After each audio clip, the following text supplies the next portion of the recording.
ਸਿੱਧੂ ਮੂਸੇਵਾਲੇ ਦੇ ਕਤਲ ਤੋਂ ਬਾਅਦ ਪੰਜਾਬ ਦੇ ਵਿੱਚ ਲਾਰੈਂਸ ਬਿਸ਼ਨੋਈ ਦਾ ਜਿਹੜਾ ਨਾਮ ਹੈ ਉਹ ਆਮ ਹੀ ਲੋਕਾਂ ਦੇ ਵਿੱਚ ਚਰਚਾ ਦੇ ਵਿੱਚ ਰਹਿੰਦਾ ਹੈ। ਇਸੇ ਦੇ ਚੱਲਦਿਆਂ ਪੰਜਾਬ ਦੇ ਵਿੱਚ ਬਹੁਤ ਸਾਰੇ ਇਹੋ ਜਿਹੇ ਸ਼ਰਾਰਤੀ ਅਨਸਰ ਜਾਂ ਇਹੋ ਜਿਹੇ ਬੜੇ ਸਾਰੇ ਗੈਂਗਸਟਰਸ ਨੇ ਜਿਨ੍ਹਾਂ ਵੱਲੋਂ ਆਪਣੇ ਆਪ ਨੂੰ ਲਾਰੈਂਸ ਬਿਸ਼ਨੋਈ ਗਰੁੱਪ ਜਾਂ ਫਿਰ ਬੰਬੀਹਾ ਗਰੁੱਪ ਦੇ ਨਾਲ ਜੋੜ ਕੇ ਦੱਸਿਆ ਜਾਂਦਾ ਹੈ ਤੇ ਵਾਰਦਾਤ ਨੂੰ ਅੰਜਾਮ ਦਿੱਤਾ ਜਾਂਦਾ ਹੈ। ਕਈ ਵਾਰ ਇਹੋ ਜਿਹੀਆਂ ਧਮਕੀਆਂ ਜਿਹੜੀਆਂ ਨੇ ਉਹ ਫੇਕ ਵੀ ਪਾਈਆਂ ਗਈਆਂ ਨੇ, ਪਰ ਇਸੇ ਦੇ ਚੱਲਦਿਆਂ ਅੱਜ ਜੋ ਮਾਮਲਾ ਸਾਹਮਣੇ ਆਇਆ ਹੈ, ਜਲੰਧਰ ਦੇ ਇੱਕ ਆਰਟੀ ਐਕਟਿਵਿਸਟ ਸਿਮਰਜੀਤ ਸਿੰਘ ਨੂੰ ਇੱਕ ਫੋਨ ਕਾਲ ਆਉਂਦੀ ਹੈ। ਉਹਨਾਂ ਨੂੰ ਫੋਨ ਕਾਲ ਆਉਂਦੀ ਹੈ ਤੇ ਬੰਦਾ ਜੋ ਹੈ ਆਪਣੇ ਆਪ ਨੂੰ ਲਾਰੈਂਸ ਬਿਸ਼ਨੋਈ ਦਾ ਭਰਾ ਅਨਮੋਲ ਬਿਸ਼ਨੋਈ ਦੱਸਦਾ। ਉਹ ਕਹਿੰਦਾ ਹੈ ਕਿ ਉਹਨਾਂ ਵੱਲੋਂ ਧਮਾਲ ਕਲਾਂ ਇਲਾਕੇ ਦੇ ਵਿੱਚ ਇੱਕ ਜਗ੍ਹਾ ਹੈ ਜਿਸ ਦੀ ਆਰਟੀਆਈ ਪਾਈ ਗਈ ਹੈ, ਉਹ ਆਰਟੀਆਈ ਜਾਂ ਤਾਂ ਵਾਪਸ ਲੈ ਲੈਣ ਜਾਂ ਫਿਰ ਉਹਨਾਂ ਨੂੰ ਜਿਹੜਾ ਜਾਨੋਂ ਮਾਰ ਦਿੱਤਾ ਜਾਏਗਾ। ਇਸ ਦੀ ਸ਼ਿਕਾਇਤ ਉਹ ਜਿਹੜੀ ਹੈ ਪੁਲਿਸ ਨਾਲ ਕਰਦੇ ਨੇ ਤਾਂ ਪੁਲਿਸ ਵੱਲੋਂ ਸਭ ਤੋਂ ਪਹਿਲਾਂ ਤਾਂ ਇਹ ਜਿਹੜਾ ਮਾਮਲਾ ਇਹਨੂੰ ਫੇਕ ਸਮਝਿਆ ਜਾਂਦਾ ਹੈ, ਕਿਉਂਕਿ ਇਸ ਤੋਂ ਪਹਿਲਾਂ ਬਹੁਤ ਸਾਰੇ ਮਾਮਲੇ ਇੱਦਾਂ ਦੇ ਆ ਚੁੱਕੇ ਨੇ ਜੋ ਫੇਕ ਨਿਕਲੇ ਨੇ। ਪਰ ਜਦੋਂ ਅਨਮੋਲ ਬਿਸ਼ਨੋਈ ਦੀ ਜਿਹੜੀ ਕਾਲ ਦੀ ਰਿਕਾਰਡਿੰਗ ਹੈ ਉਸ ਰਿਕਾਰਡਿੰਗ ਨੂੰ ਪੁਰਾਣੀ ਰਿਕਾਰਡਿੰਗ ਦੇ ਨਾਲ ਆਵਾਜ਼ ਨੂੰ ਮੈਚ ਕਰਕੇ ਦੇਖਿਆ ਜਾਂਦਾ ਤਾਂ ਆਵਾਜ਼ ਬਿਲਕੁਲ ਜਿਹੜੀ ਹੈ ਸੇਮ ਨਿਕਲਦੀ ਹੈ, ਜਿਸ ਤੋਂ ਬਾਅਦ ਪੁਲਿਸ ਜਿਹੜੀ ਉਹ ਐਕਸ਼ਨ ਦੇ ਵਿੱਚ ਆਉਂਦੀ ਹੈ। ਸਿਮਰਜੀਤ ਸਿੰਘ ਜਿਹੜੇ ਆਰਟੀ ਐਕਟਿਵਿਸਟ ਨੇ ਉਹਨਾਂ ਨੂੰ ਪੁਲਿਸ ਵੱਲੋਂ 2 ਗਨਮੈਨ ਜਿਹੜੇ ਪ੍ਰੋਵਾਈਡ ਕੀਤੇ ਜਾਂਦੇ ਨੇ ਤੇ ਪੂਰੀ ਸਿਕਿਉਰਿਟੀ ਜਿਹੜੀ ਦਿੱਤੀ ਜਾਂਦੀ ਹੈ। ਹਾਲਾਂਕਿ ਆਰਟੀ ਐਕਟਿਵਿਸਟ ਵੱਲੋਂ ਇਹ ਗੱਲ ਕਹੀ ਗਈ ਹੈ ਕਿ ਇਹ ਜੋ ਕਾਲ ਆਈ ਸੀ ਇਹ ਉਹਨਾਂ ਦੇ ਕੰਮ ਨਾਲ ਰਿਲੇਟਿਡ ਸੀ, ਇਸ ਦੇ ਮਾਮਲੇ ਦੇ ਵਿੱਚ ਕੋਈ ਵੀ ਉਹਨਾਂ ਤੋਂ ਫਿਰੌਤੀ ਨਹੀਂ ਮੰਗੀ गई है। हाँ जी बताइए भाई साहब, आप जलंधर शहर में जो कर रहे हो ना आप करी जाओ, हमें उससे कोई मतलब नहीं ना। बात ये है कि हमारे 2 मसले हैं। बताइए। एक 60 फुटी रोड वाली जो बिल्डिंग है ना उसकी बयाने की कॉपी जो आपको वो वापस लेनी पड़ेगी। अच्छा जी। दूसरा धनाल गांव में जो पुट्टा कंप्लेंट आपने पुलिस की है ना वो आपको वापस लेनी पड़ेगी। ये 2 हमारे मसले हैं। इसके अलावा आप शहर में जो मर्जी करो, हमें उससे कोई लेना देना नहीं। नहीं, आप मतलब लॉरेंस बिश्नोई के जो मासी का लड़का है वो बोल रहे हो ना? वो सचिन नहीं, मैं उसका सगा भाई बोल रहा हूँ। आपका क्या नाम है? अनमोल। अच्छा, अनमोल बिश्नोई। हाँ जी। तो भाई ऐसे है, वो तो वापस नहीं हो सकती दोनों। ठीक है फिर ओके, हम आपको करके दिखा देंगे जो करना है। हाँ। अगर आपको बोलते ना आपके जीजा जी जो अवतार नगर में कार सील परचेज का काम करते हैं वो क्या कुछ नहीं करते। आपकी हिस्सेदारी सारे 2 नंबर के काम की जो सारी हिस्सेदारी है उनकी आप पता मुझे, ये सारी हिस्सेदारी उनकी है आपके साथ। अच्छा ठीक है ना। हाँ। चलो तो फिर तगड़े होके रहिएगा आप। मैं तगड़ा हूँ। आपने जो गोली मारनी है मुझे बता के मारना, पीठ में मत मारना। बताकर थोड़ा मारने आएंगे हम। नहीं, वो तो बता मारेंगे के तो आपको, नहीं आएंगे। बता कर नहीं मारेंगे। बता के मत मारना, लेकिन पीठ में मत मारना।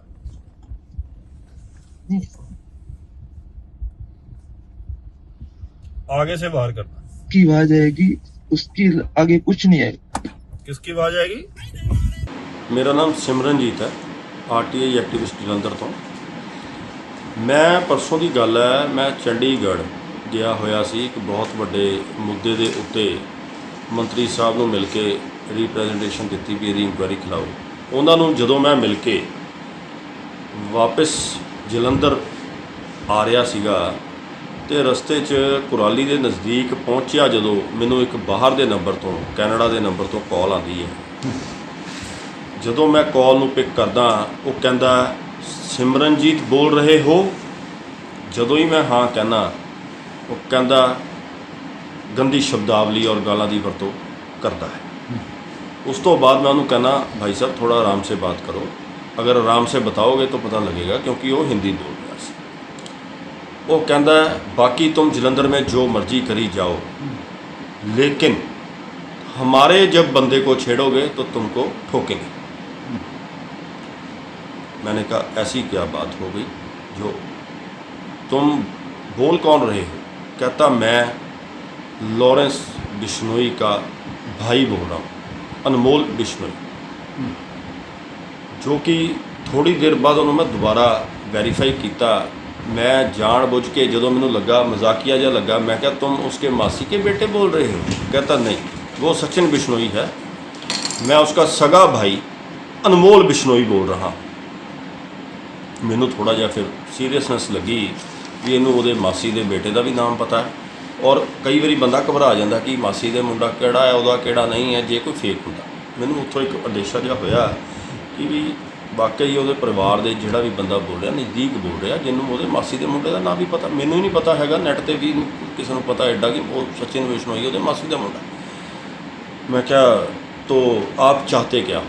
कहता एक 66 फुट रोड पे धनाल कलां रोड पे कॉलोनी है जिसकी तुमने शिकायत कर रखी है और उसके ऊपर पर्चा दर्ज करने के हुक्म हुए हैं, तुम उस शिकायत को वापस लोगे। मतलब ये नहीं कह रहा कि ले लोगे कि नहीं, वो आदेश दे रहा मैनू लोगे।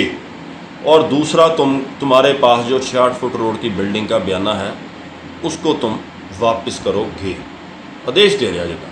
मैं क्या अच्छा, मैं कहा भाई साहब ऐसे है, ये काम तो नहीं होगा, ये नहीं हो सकता। कहता अच्छा फिर थोड़ा दलेर होके रहना, ऐदा कुछ उन्हें वर्ड हिंदी का यूज़ किया भाई। मैं क्या कोई बात नहीं, मैं दलेर हूँ भाई। कहता ठीक है, फिर सीधा गोली की आवाज़ ही आएगी। मैं क्या छाती पे मारना, पीठ पे वार मत करना। कहता बता के थोड़ी आएंगे। मैं क्या बता के मत आना चाहिए, वो आप चोरी छिपे ही मारते हो, लेकिन वार छाती पे करना, पीठ पे मत करना। तो कहता ठीक है, तुमको जल्द ही पता लग जाएगा। उस तो बाद जी मैं कुराली थाने चला गया। उन्होंने भी यही गल की कि इदां दियां बड़ियां फेक कॉल्स आ रही हैं, तुहानूं भी फेक कॉल आई, ਅਸੀਂ ਤੁਹਾਡੀ ਕੰਪਲੇਂਟ ਲਿਖ ਲੈਂਦੇ ਹਾਂ, ਇਨਵੈਸਟੀਗੇਸ਼ਨ ਕਰਾਂਗੇ। ਬਟ ਜਦੋਂ ਮੈਂ ਉਹ ਕਹਿੰਦੇ ਜੀ ਰਿਕਾਰਡਿੰਗ ਭੇਜੋ। ਬਿਸ਼ਨੋਈ ਦਾ ਨਾਮ ਦੇਖੋ ਬਹੁਤ ਵੱਡਾ ਏ ਕਲਾਸ ਗੈਂਗਸਟਰ ਹੈ। ਜਦੋਂ ਉਹਨਾਂ ਨੇ ਰਿਕਾਰਡਿੰਗ ਆਪਣੇ IG SSP ਨੂੰ DSP ਨੂੰ ਫਾਰਵਰਡ ਕੀਤੀ ਨਾ, ਤੇ ਉਹਨਾਂ ਨੇ ਥੋੜ੍ਹੀ ਦੇਰ ਮੈਨੂੰ ਬਿਠਾਇਆ ਤੇ ਕਹਿੰਦੇ ਅਸੀਂ ਵੌਇਸ ਸੈਂਪਲਿੰਗ, ਸਾਡੇ ਕੋਲ ਕੁਝ ਵੌਇਸ ਸੈਂਪਲਸ ਹੈਗੇ ਉਹਨਾਂ ਦੇ, ਅਸੀਂ ਵੈਰੀਫਾਈ ਕਰ ਰਹੇ ਹਾਂ। ਮੈਂ ਕਿਹਾ ਠੀਕ ਹੈ, ਕਰ ਲਓ ਤੁਸੀਂ। ਉਸ ਤੋਂ ਬਾਅਦ 20 ਮਿੰਟ ਵਿੱਚ ਹੀ ਨਾ ਪੁਲਿਸ ਬੜੀ ਤੇਜ਼ ਹੋ ਜਾਂਦੀ ਹੈ। SHO ਕਦੀ ਇੱਧਰ ਜਾ ਰਿਹਾ, ਫੋਨ ਆ ਰਹੇ ਇੱਧਰੋਂ ਉੱਧਰੋਂ, ਫੋਨ ਆਉਣ ਲੱਗ ਗਏ ਉਹਨਾਂ ਨੂੰ ਇੱਕਦਮ ਹੀ, ਵੀ ਜਿੱਦਾਂ ਮੈਨੂੰ ਉਹਨਾਂ ਨੇ ਦੱਸਿਆ ਨਹੀਂ ਬਟ ਇੱਦਾਂ ਪ੍ਰਤੀਤ ਹੋ ਰਿਹਾ ਸੀ ਕਿ ਸੀਨੀਅਰ ਅਫਸਰਾਂ ਨੇ ਉਹਨਾਂ ਨੂੰ ਕਿਹਾ ਵੀ ਜੈਨੂਅਨ ਬਿਸ਼ਨੋਈ ਦੀ ਨਾਲ ਵੌਇਸ ਸੈਂਪਲਿੰਗ ਮੈਚ ਹੋ ਰਹੀ ਹੈ ਅਤੇ ਇਮੀਡੀਏਟਲੀ FIR ਲੌਂਚ ਕਰੋ। ਮੈਨੂੰ SHO ਨੇ ਕਿਹਾ ਜੀ ਇਮੀਡੀਏਟਲੀ ਅਸੀਂ FIR ਲੌਂਚ ਕਰ ਰਹੇ ਹਾਂ, ਤੁਸੀਂ ਬਿਆਨ ਲਿਖਾਓ। ਜਿਹੜੇ ਕਿ ਬੰਦੇ ਪਹਿਲੇ ਪੁਲਿਸ ਅਫਸਰ ਕਹਿ ਰਹੇ ਸੀ ਕਿ ਅਸੀਂ ਵੈਰੀਫਾਈ ਕਰਾਂਗੇ, ਦੇਖ ਰਹੇ ਹਾਂ, ਇਹ ਹੈ ਉਹ ਹੈ, ਉਹ ਬੰਦੇ ਤੁਰੰਤ ਐਕਸ਼ਨ 'ਚ ਆ ਕੇ ਪਰਚਾ ਦਰਜ ਕਰ ਰਹੇ ਨੇ। ਔਰ ਉਸ ਤੋਂ ਬਾਅਦ ਮੈਨੂੰ ਕਹਿ ਰਹੇ ਆ ਤੁਸੀਂ ਇਕੱਲੇ ਜਲੰਧਰ ਨਹੀਂ ਜਾਣਾ, ਅਸੀਂ ਇੱਥੋਂ ਸਿਕਿਉਰਿਟੀ ਭੇਜਦੇ ਪਏ ਹਾਂ, ਮੁਲਾਜ਼ਮ ਭੇਜ ਰਹੇ ਹਾਂ, ਆਪਣੀ ਗੱਡੀ ਭੇਜ ਰਹੇ ਹਾਂ, ਸਪੈਸ਼ਲ ਅਸਲਾ ਭੇਜਦੇ, ਤੁਹਾਨੂੰ ਘਰ ਛੱਡ ਕੇ। ਸਭ ਤੋਂ ਵੱਡੀ ਹੈਰਾਨੀਜਨਕ ਗੱਲ ਇਹ ਹੈ ਕਿ ਇੱਥੋਂ ਛੱਡ ਕੇ ਅਫਸਰਾਂ ਨਾਲ ਗੱਲ ਕਰਾ ਕੇ ਗਏ ਨੇ। ਸਵੇਰ ਤੋਂ ਅਗਲੇ ਦਿਨ ਮਾਰਨਿੰਗ ਤੋਂ ਕੋਈ ਬੰਦਾ ਅਤਾ ਪਤਾ ਲੈਣ ਨਹੀਂ ਆਇਆ, ਕੋਈ ਗੱਲਬਾਤ ਤਾਂ ਨਹੀਂ ਹੋ ਗਈ ਕਿ ਬੰਦੇ ਠੀਕ ਨੇ, ਕੋਈ ਥ੍ਰੈਟ ਤਾਂ ਨਹੀਂ ਆਈ। ਔਰ ਮੈਂ ਇਹੀ ਸ਼੍ਰੀ ਭਗਵੰਤ ਮਾਨ ਜਿਹੜੇ ਸਾਡੇ ਚੀਫ ਮਿਨਿਸਟਰ ਨੇ, ਰਾਘਵ ਚੱਡਾ ਜਿਹੜੇ ਐਕਟਿਵ ਰੋਲ ਸਰਕਾਰ ਦੇ ਵਿੱਚ ਨਿਭਾ ਰਹੇ ਹਨ, ਅਤੇ ਕਮਿਸ਼ਨਰ ਮਾਣਯੋਗ ਸਾਡੇ ਜਲੰਧਰ ਦੇ, ਜਿਨ੍ਹਾਂ ਨੂੰ ਮੈਂ ਅੱਜ ਮਿਲ ਕੇ ਵੀ ਆਇਆ ਔਰ ਸਾਰੀ ਗੱਲ ਹੱਡ ਬੀਤੀ ਦੱਸੀ ਵੀ ਮੇਰੇ ਨਾਲ ਬੀਤੀ ਹੈ, FIR ਦੀ ਕਾਪੀ ਹੈ। ਔਰ ਮਾਣਯੋਗ DGP ਪੰਜਾਬ ਗੌਰਵ ਯਾਦਵ ਜੀ, ਜਿਨ੍ਹਾਂ ਨੂੰ ਮੈਂ ਸਾਰਾ ਧਿਆਨ ਦੇ ਵਿੱਚ ਵੀ ਲਿਆਤਾ। ਉਸ ਦੇ ਬਾਵਜੂਦ ਵੀ ਇਹਨਾਂ ਨੇ ਜਿਹੜੀ ਹੈ ਇੱਕ ਸਿਟੀਜ਼ਨ, ਮੈਂ ਕਿ ਜੋ ਕਿ ਵਿਸਲ ਬਲੋਰ ਦੇ ਤੌਰ 'ਤੇ ਐਕਟ ਕਰ ਰਿਹਾ, ਸਰਕਾਰ ਦੇ ਮਹਿਕਮਿਆਂ ਦੇ ਵਿੱਚ ਹੋ ਰਹੀ ਭ੍ਰਿਸ਼ਟਾਚਾਰ ਨੂੰ ਉਜਾਗਰ ਕਰ ਰਿਹਾ। ਇਹਨਾਂ ਨੂੰ ਮੇਰੀ ਸੁਰੱਖਿਆ ਯਕੀਨਨ ਬਣਾਉਣ ਦੀ ਬਜਾਏ ਇਹ ਇੱਕ ਫਾਰਮੈਲਟੀਆਂ 'ਚ ਪਏ ਹੋਏ ਆ, ਇੱਕ ਕੰਪਲੇਂਟ ਦੇ ਦਿਓ, ਐਪਲੀਕੇਸ਼ਨ ਦੇ ਦਿਓ, ਇਹ ਕਰ ਦਿਓ, ਉਹ ਕਰ, ਜਦ ਕਿ ਇੰਟੈਰਿਮ ਪ੍ਰੋਟੈਕਸ਼ਨ ਇਮੀਡੀਏਟਲੀ ਦੇਣੀ ਪੈਣੀ ਬਣਦੀ ਹੈ ਕਿ ਭਾਈ ਤੁਹਾਡੇ ਨਾਲ ਕੋਈ ਹਾਦਸਾ ਨਾ ਹੋ ਜਾਵੇ। ਅੱਗੇ ਸਿੱਧੂ ਮੂਸੇਵਾਲੇ ਨੂੰ ਇਸੇ ਸਿਸਟਮ ਦੇ ਵਿੱਚ ਹੀ ਮਾਰ ਦਿੱਤਾ ਗਿਆ। ਇੱਕ ਉਹ ਜਿਹੜੀ ਵੀਡੀਓ ਸ਼ੇਅਰ ਹੋ ਰਹੀ ਆ ਉਹਦੇ ਤੁਹਾਡੇ ਜੀਜਾ ਜੀ ਦਾ ਨਾਮ ਆ ਰਿਹਾ, ਜੀਜਾ ਜੀ ਨਾਲ ਤੁਹਾਡਾ ਕੀ ਡਿਸਪਿਊਟ ਚੱਲਦਾ ਪਿਆ? ਦੇਖੋ ਡਿਸਪਿਊਟ ਕੋਈ ਨਹੀਂ ਹੈਗਾ, ਮੇਰੀ ਭੈਣ ਉੱਥੇ ਵਿਆਹੀ ਹੈ, ਉੱਥੇ ਹੀ ਉਹ ਬੜੇ ਵਧੀਆ ਜੀਵਨ ਬੜਾ ਬਤੀਤ ਕਰ ਰਹੇ ਆ। 2 ਉਹਨਾਂ ਦੇ ਬੱਚੇ, ਉਹ ਵੀ ਅੱਛੇ ਸਕੂਲ ਦੇ ਵਿੱਚ ਬੜੀ ਐਜੂਕੇਸ਼ਨ ਅੱਛੀ ਲੈ ਰਹੇ ਆ, ਵੈਲ ਟੂ ਡੂ ਫੈਮਿਲੀ ਹੈ। ਉਹਨੇ ਇਹ ਕਿਹਾ ਰਿਕਾਰਡਿੰਗ ਦੇ ਵਿੱਚ ਕਿ ਸਾਨੂੰ ਤੇਰੇ ਜੀਜੇ ਦਾ ਵੀ ਵਪਾਰ ਪਤਾ ਹੈ, ਕਿਉਂਕਿ ਉਹ ਇਹ ਦੱਸਣਾ ਚਾਹੁੰਦੇ ਸੀ ਵੀ ਅਸੀਂ ਤੇਰੀ ਸਾਰੀ ਰੇਕੀ ਕੀਤੀ ਹੈ, ਸਾਨੂੰ ਹੁਣ ਵੀ ਪਤਾ ਤੂੰ ਕਿੱਥੇ ਆ। ਉਹ ਵਿੱਚ ਕਹਿ ਰਿਹਾ ਜਿਵੇਂ ਵੀ ਉਹਨੂੰ ਪਤਾ ਵੀ ਮੈਂ ਚੰਡੀਗੜ੍ਹੋਂ ਆ ਰਿਹਾ, ਔਰ ਪ੍ਰੋਪਰ ਸਾਰੀ ਮੇਰੀ ਉਹ ਰੇਕੀ ਕਰ ਰਹੇ। ਉਹ ਉੱਥੋਂ ਦੀ ਉਹ ਦੱਸਣਾ ਚਾਹੁੰਦਾ ਸੀ ਕਿ ਇਹ ਮਤ सोचना कि हमें तुम्हारा कुछ पता नहीं, हमें ये भी जीजे का भी पता है, ये भी पता है तुम कहाँ पर हो, ये चीज़। ਤੁਹਾਡੀ ਇਕੱਲੀ ਫੈਮਿਲੀ ਦੇ ਬਾਰੇ ਵੀ ਉਹਨੇ ਦੱਸਿਆ ਜੀ ਜਿੱਦਾਂ ਤੁਹਾਨੂੰ ਤੁਸੀਂ ਜਿੱਥੇ ਪਰਚਾ ਦਰਜ ਕਰਾਇਆ ਉਹ ਪੂਰੀ ਸੇਫਟੀ ਨਾਲ ਤੁਹਾਨੂੰ ਘਰ ਛੱਡ ਕੇ ਗਏ ਜੀ ਤੁਸੀਂ ਇਸ ਟਾਈਮ ਘਰ ਬੈਠੇ ਹੋ ਜੀ। ਕਮਿਸ਼ਨਰੇਟ ਦਾ ਕੀ ਰਵੱਈਆ ਦੇਖਦੇ ਪਏ ਤੁਸੀਂ ਇੱਥੇ? ਦੇਖੋ ਬਹੁਤ ਹੀ ਕਮਿਸ਼ਨਰੇਟ ਦਾ ਮਾੜਾ ਰਵੱਈਆ ਰਿਹਾ, ਅਫਸੋਸਜਨਕ ਕਹਾਂਗਾ ਤੇ ਉਹ ਸ਼ਬਦ ਵੀ ਗਲਤ ਨਹੀਂ ਹੋਏਗਾ ਕਿ ਐਡਾ ਜ਼ੋਰ ਪਾਉਣ ਤੇ ਜਦੋਂ ਮੀਡੀਆ ਦੇ ਵਿੱਚ ਗੱਲ ਉਛਲ ਕੇ ਆਈ ਹੈ ਤੇ ਇੱਕ ਖਾਨਾ ਪੂਰਤੀ ਵਾਸਤੇ 2-4 ਘੰਟੇ ਲਈ ਜਦੋਂ ਉਹਨਾਂ ਨੂੰ ਪਤਾ ਵੀ ਪੱਤਰਕਾਰ ਇਹਨਾਂ ਦੇ ਘਰ ਆ ਰਹੇ ਨੇ ਬਾਰ-ਬਾਰ, ਜਦੋਂ ਇੱਥੋਂ ਸਾਰੀ ਉਹਨਾਂ ਨੇ ਆਪਣੇ ਵੱਲੋਂ ਕੋਈ ਸੀਆਈਡੀ ਰਿਪੋਰਟ ਜਾਂ ਇੰਟੈਲੀਜੈਂਸ ਰਿਪੋਰਟ ਲਈ ਹੋਏਗੀ ਜੋ ਉਹਨਾਂ ਦਾ ਸਿਸਟਮ ਹੈ, ਉਦੋਂ 2 ਮੁਲਾਜ਼ਮ ਖਾਨਾ ਪੂਰਤੀ ਲਈ ਬਾਹਰ ਖੜੇ ਕਰਦੇ ਆ। ਇਹ ਹੁਣ 8 ਵਜੇ 8:30 ਵਜੇ ਆਉਂਦੇ ਪਏ ਨੇ ਔਰ ਇਹ ਕਹਿ ਰਹੇ ਆ ਜੀ ਸਾਨੂੰ ਉਹਨਾਂ ਨੇ ਕਿਹਾ 1 ਵਜੇ ਤੱਕ ਡਿਊਟੀ ਕਰਨੀ।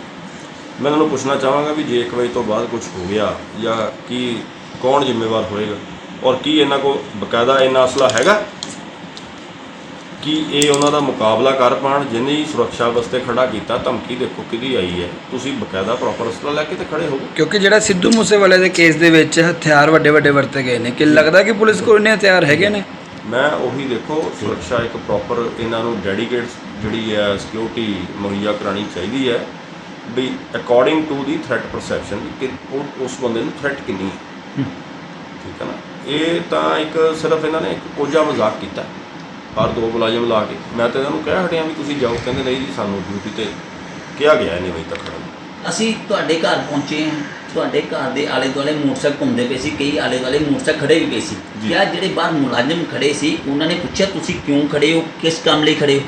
ਦੇਖੋ ਅਸੀਂ ਤਾਂ ਡਰਦੇ ਮਾਰੇ ਘਰ ਦੇ ਅੰਦਰੋਂ ਨਹੀਂ ਨਿਕਲਦੇ। ਮੈਂ ਤਾਂ ਆਪਣੇ ਘਰ ਦੇ ਅੰਦਰ ਆ, ਮੇਰੇ ਘਰ ਕੈਮਰੇ ਲੱਗੇ ਹੋਏ, ਮੈਂ ਕੈਮਰੇ 'ਚੋਂ ਥੋੜ੍ਹਾ ਬਹੁਤ ਦੇਖ ਰਿਹਾ। ਮੈਂ ਇਹਨਾਂ ਡਿਪਰੈਸ਼ਨ 'ਚ ਹੈਗਾ ਕਿ ਮੈਂ ਇੰਨਾ ਧਿਆਨ ਹੀ ਨਹੀਂ ਦੇ ਪਾ ਰਿਹਾ ਵੀ ਕੌਣ ਕਿੱਧਰ ਘੁੰਮਦਾ ਪਿਆ। ਮੈਂ ਮੈਨੂੰ ਇੱਕ ਮੇਰਾ ਕੱਲ੍ਹ ਦਾ ਦਿਮਾਗੀ ਸੰਤੁਲਨ ਹੀ ਇੰਨਾ ਵਿਗੜ ਚੁੱਕਾ ਕਿ ਮੈਨੂੰ ਸਮਝ ਨਹੀਂ ਆ ਰਹੀ ਕਿ ਇਹ ਮੇਰੇ ਨਾਲ ਕੀ ਹੋ ਗਿਆ। ਔਰ ਮੇਰੇ ਘਰ ਦੇ ਬੜੇ ਇਸ ਟਾਈਮ ਡਿਪਰੈਸ਼ਨ 'ਚ ਨੇ, ਉਹ ਮੈਨੂੰ ਬਾਰ-ਬਾਰ ਕਹੀ ਜਾ ਰਹੇ ਆ ਵੀ ਇਹ ਕੀ ਗੱਲ ਹੈ। ਨਹੀਂ, ਜਿੱਦਾਂ ਤੁਸੀਂ ਕਹਿੰਦੇ ਮੈਂ ਆਪਣੇ ਘਰ ਤੋਂ ਬਾਹਰ ਨਹੀਂ ਨਿਕਲ ਰਿਹਾ, ਮੈਂ ਡਿਸਪਰੈਸ਼ਨ ਚੈੱਕ ਕਰਾਇਆ ਹੋਇਆ, ਮਗਰ ਜਿਹੜੇ ਪੁਲਿਸ ਮੁਲਾਜ਼ਮ ਬਾਹਰ ਖੜੇ ਆ ਉਹਨਾਂ ਦਾ ਹੱਕ ਬਣਦਾ ਨਾ ਪੁੱਛਣਾ ਜਿਹੜੇ ਬਾਹਰ ਖੜੇ ਆ। ਦੇਖੋ ਮੈਂ ਤੁਹਾਨੂੰ ਉਹੀ ਬਾਰ-ਬਾਰ ਦੱਸ ਰਿਹਾ, ਮੈਂ ਅੰਦਰ ਬੈਠ ਕੇ ਮੈਂ ਹੁਣ ਸ਼ਾਮੀ ਜੁਆਇੰਟ ਕਮਿਸ਼ਨਰ ਜਿਹੜੇ ਸਾਡੇ ਹੈਗੇ ਬੈਂਸ ਇੱਦਾਂ ਕੁਛ ਨਾਮ ਹੈ ਬੈਂਸ ਮਿਸਟਰ ਬੈਂਸ ਨੇ, ਉਹਨਾਂ ਦਾ ਵੀ ਧਿਆਨ 'ਚ ਆਉਂਦਾ। DSP ਨਾਲ ਵੀ ਗੱਲ ਕੀਤੀ ਵੀ ਇਹ ਇੱਥੇ ਹੋ ਕੀ ਰਿਹਾ ਬੇਸਿਕਲੀ, ਵੀ ਇਹ ਕੋਈ ਮਜ਼ਾਕ ਚੱਲ ਰਿਹਾ ਵੀ ਤੁਸੀਂ ਬਾਹਰ ਕਰ ਕੀ ਰਹੇ ਹੋ। ਇੱਕ ਰਿਵਾਲਵਰ ਇੱਕ ਦੇ ਕੇ ਤੁਸੀਂ ਯੂ ਆਰ ਮਤਲਬ ਬਿਸ਼ਨੋਈ ਗੈਂਗ ਦੀ ਤੁਸੀਂ ਮੇਰੀ ਸੁਰੱਖਿਆ ਇੱਕ ਰਿਵਾਲਵਰ ਦੇ ਕੇ ਕਰਨੀ, ਮਤਲਬ ਇਹ ਕੀ ਚੱਲ ਕੀ ਰਿਹਾ। ਉਹ ਕਹਿੰਦੇ ਵੀ ਅਸੀਂ ਸਾਨੂੰ ਸਵੇਰ ਤੱਕ ਦਾ ਟਾਈਮ ਦਿਓ ਜੀ, ਅਸੀਂ ਕਰ ਰਹੇ ਹਾਂ ਵੀ ਅਸੀਂ ਤੁਹਾਡਾ ਸਾਰਾ ਦੇਖ ਰਹੇ ਹੈਗੇ ਹਾਂ, ਸਵੇਰੇ ਅਸੀਂ ਕਰਾਂਗੇ। ਬਹੁਤ ਖੌਫਨਾਕ ਸਥਿਤੀ ਦੇ ਵਿੱਚ ਅੱਜ ਮੈਂ ਸਵੇਰੇ ਕਮਿਸ਼ਨਰ ਸਾਹਿਬ ਨੂੰ ਵੀ ਮਿਲ ਕੇ ਆਇਆ, ਮੈਂ ਸਾਰੀ ਗੱਲ ਦਾ ਉਹਨਾਂ ਨੂੰ ਦੱਸਿਆ। ਕੱਲ੍ਹ ਸਵੇਰੇ ਮੈਂ ਜਦੋਂ ਘਰੋਂ ਨਹੀਂ ਨਿਕਲ ਰਿਹਾ ਸੀਗਾ, ਕੱਲ੍ਹ ਸਵੇਰੇ ਮੈਂ ਉਹਨਾਂ ਨੂੰ ਫੋਨ 'ਤੇ ਇਤਲਾਹ ਦਿੱਤੀ ਕਮਿਸ਼ਨਰ ਨੂੰ ਕਿ ਇੱਦਾਂ ਦੀ ਸਾਰੀ ਸਥਿਤੀ ਹੈਗੀ ਹੈ ਔਰ ਕਾਈਂਡਲੀ ਇਹਨੂੰ ਜ਼ਰਾ ਦੇਖੋ। DGP ਸਾਹਿਬ ਦੇ ਵੀ ਧਿਆਨ 'ਚ ਲਿਆ ਰਿਹਾ ਮੈਂ। ਅੱਜ ਤਾਂ ਮੈਂ ਫਿਰ ਮੈਨੂੰ ਕਮਿਸ਼ਨਰ ਸਾਹਿਬ ਕੋਲ ਮੈਨੂੰ ਜਾਣਾ ਪਿਆ ਔਰ ਮੈਨੂੰ ਪਤਾ ਮੈਂ ਕਿੱਦਾਂ ਡਰ ਦੇ ਸਾਏ ਦੇ ਵਿੱਚ ਜਾ ਰਿਹਾ ਔਰ ਸਾਰਾ ਸਾਡਾ ਪਰਿਵਾਰ ਸਾਰੇ ਰਿਸ਼ਤੇਦਾਰ ਸਹਿਮੇ ਹੋਏ ਹੈ ਵੀ ਪਤਾ ਹੀ ਨਹੀਂ ਜਿੱਦਾਂ ਕੀ ਹੋ ਜਾਣਾ। ਅੱਧੇ ਲੋਕ ਮੇਰਾ ਫੋਨ ਚੱਕਣਾ ਬੰਦ ਕਰ ਗਏ ਨੇ ਕਿ ਇਹਨੂੰ ਬਿਸ਼ਨੋਈ ਦੀ ਥ੍ਰੈਟ ਆ, ਕਿਤੇ ਸਾਡੇ ਵੱਲ ਆ ਜਾਏ।